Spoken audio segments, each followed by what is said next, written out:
Using the capital asset pricing model. You know, it's not often in your own lifetime that a profound and useful mathematical construct comes along, albeit when I was in kindergarten. Let's look at a couple of securities.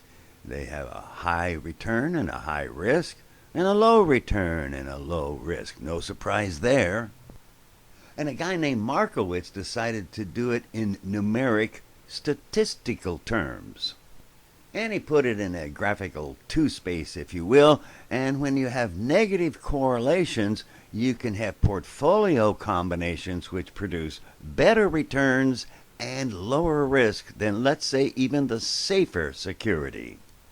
And some others came along and said, well, what if we took all the risky assets and put them together, and we'll call it the feasible set, and what would you want to do? You'd want to be on the higher uppermost portion.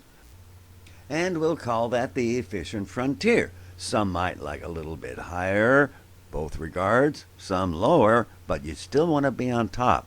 But wait, there's more. There is a risk-free asset, and it makes a straight line, and it's tangent at one point, which we think is the market. And everybody else would want to move up to that using the risk-free and just the market in various proportions. Using leverage, if you will, owning more than or less than 100%, going on margin, if you will. Here called the capital market line. Turns out it has an equation, now called the security market line, and, well, it's the risk-free plus something called the beta, the relationship, the covariance divided by the variance relationship to the market, and the market premium, which is that amount excess above the risk-free to that of the market. And you can use it to evaluate projects. Here, let's say the return to the market is 12%, the risk-free is 4, that's a premium of 8 points, and let's say A has a beta of 1/2. Beta is the relationship of the security to that of the market, covariance over the variance, if you will, meaning it should have got 8%.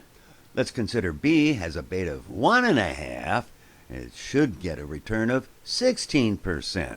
But actually, let's say A got 9, that was above, we'll accept, and B got 15, it was below, and we'd reject. But wait, there's more.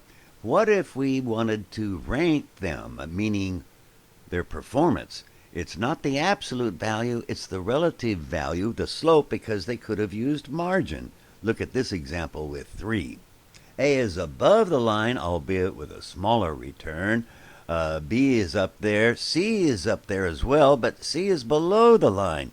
And we can also compute that slope, remembering that margin. Turns out A was the best. Let's go back to that feasible set here, just with 5 securities, if you will.